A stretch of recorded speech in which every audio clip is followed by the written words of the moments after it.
আজকে আমরা যে ভিডিওটা করব সেটা হচ্ছে ঢাকা বোর্ড 2023 সাল মূলের ধারণা অধ্যায় থেকে। মানে এই প্রশ্নটা যেভাবে করা হয়েছে ওটা ভিডিওটা ইনশাআল্লাহ সেভাবেই করার চেষ্টা করব। এখানে বলা হচ্ছে একটি পাত্র, এই পাত্রের মধ্যে তারা হাইড্রোজেন কার্বনেট নিয়েছে, মানে এটাকে বলা হয় কার্বনিক অ্যাসিড। ঠিক আছে, সে হাইড্রোজেন কার্বনেট নিয়েছে 125 মিলিলিটার এবং 3.875 গ্রাম। এখানে আমাকে গ নম্বরের প্রশ্নটা যেটা করা হয়েছে যে উদ্দীপকের যৌগটির একটি অণুর ভর নির্ণয় করো।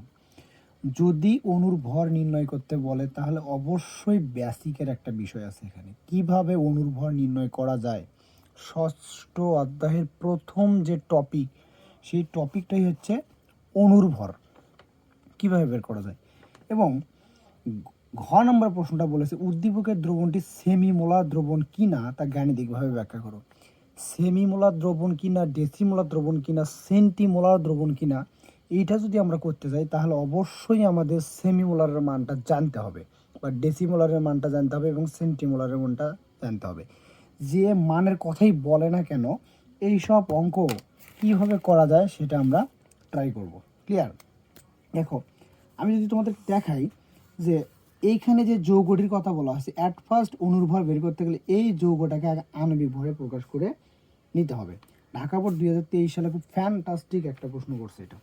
তাহলে আমরা যেটা করব, প্রথমে আমরা কি করে নেব, ক নম্বরটাতে আমরা যে যৌগটা আছে সেই যৌগটা একটা আণবিক ভর করে নেব, যে সেটা দেওয়া আছে আমাদের কি H2CO3। ঠিক আছে, তাহলে যদি এর আণবিক ভর করি, আণবিক ভর, তাহলে কিন্তু আমরা জানি হাইড্রোজেন 1, তার সাথে পরমাণু আছে 2টা, তাহলে গুণন প্লাস কার্বন হচ্ছে এখানে 12 এবং হচ্ছে অক্সিজেন হচ্ছে কত 16। অক্সিজেন কত 16 গুণন কত এখানে 3। ক্যালকুলেশন করলে তুমি এখানে যে মানটা পাবে সেটা হচ্ছে তোমার কত 62 গ্রাম। এখন আমাদের বলছে অণুর ভর, অণুর ভর হলে অ্যাভোগাড্রোর মানটা আমাদের নিচে যাবে কিভাবে, এটা একটু মাথায় রাখতে হবে। এই কনসেপ্টটা কিন্তু আমি একটা ভিডিওতে অলরেডি আগেই দিয়ে ফেলেছি। ঠিক আছে, তাহলে আমরা বলতে পারি যে 6.023 গুণন 10⁻23t। ঠিক আছে, H2CO3 মানে হাইড্রোজেন কার্বনেটের অণুর ভর, অণুর ভর হচ্ছে কত গ্রাম 62 গ্রাম। তাহলে অতএব একটি হাইড্রোজেন কার্বনেটের অণুর ভর কত হবে, তাহলে উপরে দেওয়া আছে আমাদের কত 62, নিচে যা আমাদের কত 6.023 গুণন 10⁻23। এখন যদি এখানে আমরা ক্যালকুলেশন করি তাহলে ক্যালকুলেশন করে মানটা পাবো 1.03 গুণন 10⁻22 -22 গ্রাম। মানে এইখানে যে অ্যান্সারটা আমাদের আসলো, ঠিক আছে, এই অ্যান্সারটাই হচ্ছে আমাদের উদ্দীপকের যৌগটির একটি অণুর ভর। ক্লিয়ার? এটা হলো আমাদের গ নম্বর। এখন ঘ নম্বর অঙ্কতে বলা হয়েছে উদ্দীপকের দ্রবণটি সেমিমোলার কিনা। যদি সেমিমোলার মান কি না, এর জন্য আমাদেরকে এটা পরীক্ষিতভাবে এস এর মান বের করতে হবে, মানে ঘনমাত্রা অথবা মোলারিটি। কেন আমাদেরকে জানতে হবে, যেমন সেমিমোলার যদি বলা হয়, সেমিমোলারের মানটা আমরা কত জানি, এটা হচ্ছে 0.5। ডেসিমোলার কত, ডেসিমোলার আমরা জানি 0.1।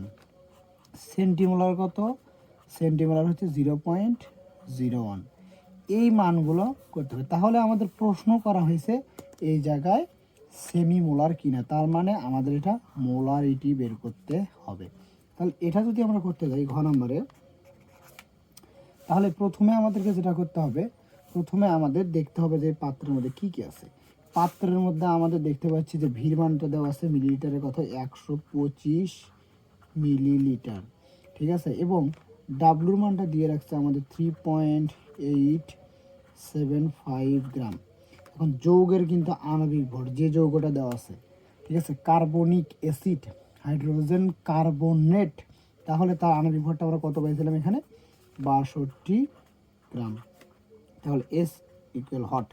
এখন আমাদের মোলারিটির সূত্রটা যেটা আছে, মোলারিটির সূত্রটা যেটা প্রয়োগ দেব সেটা কিন্তু আমাদের মিলিলিটার এককে আছে যেহেতু, তাহলে আমাদের মিলিলিটার একক সূত্রটা হবে, আমরা জানি W equal to S V M, নিচে আমাদের কত 1000। ক্লিয়ার, মিলিলিটারের জন্য। তাহলে আমাদের মানটা বের করতে বলছে এখান থেকে এস এর মান। তাহলে এর সমান লিখতে পারি ডাব্লু গুণন 1000, নিচে হচ্ছে কি আমাদের ভিএম। এখন যদি মান বসায় দেই, ডাব্লুর মানটা হচ্ছে 3.87 গুণন আমাদের এখানে মান হচ্ছে 1000, ভি মানটা আমরা কত জানি 125, গুণন এম এর মান আমরা কত জানি 62। তুমি যদি এই জায়গায় ক্যালকুলেশন করো, তাহলে ক্যালকুলেশন করে যে মানটা পাবা সেই মানটা হচ্ছে আমাদের কত 0.5 মোল। তার মানে বিষয়টা এখানে দাঁড়ালো আমাদের সেমিমোলারের মানটা কিন্তু কত জানি আমরা, এটা কিন্তু একটা প্রমাণ দ্রবণ। যে দ্রবণের মান পূর্ব থেকেই জানা যায় তাকে বলা হয় কি প্রমাণ দ্রবণ। সুতরাং আমরা কিন্তু জানি যে সেমিমোলারের মানটা কত 0.5 মোল। তাহলে কিন্তু আমাদের এইখানেও যে মানটা চলে আসছে এস এর মান 0.5 মোল। তার মানে প্রশ্ন করেছিল যে উদ্দীপকের দ্রবণটি সেমিমোলার দ্রবণ কিনা, মাস্ট বি সেমিমোলার দ্রবণ। এইসব অঙ্ক এইরকম খাবার খেতে খেতেই করা যায়, বুঝতে পারছো বন্ধুরা? এখন ঠান্ডা মাথায় এই অঙ্কগুলো করতে হবে, এই মোলারিটির অঙ্কগুলো। অতএব তাহলে এইটা হচ্ছে সেমি মোলার দ্রবণ কিনা, অবশ্যই সেমি মোলার দ্রবণ। এটা হলো সেমি মোলার দ্রবণ।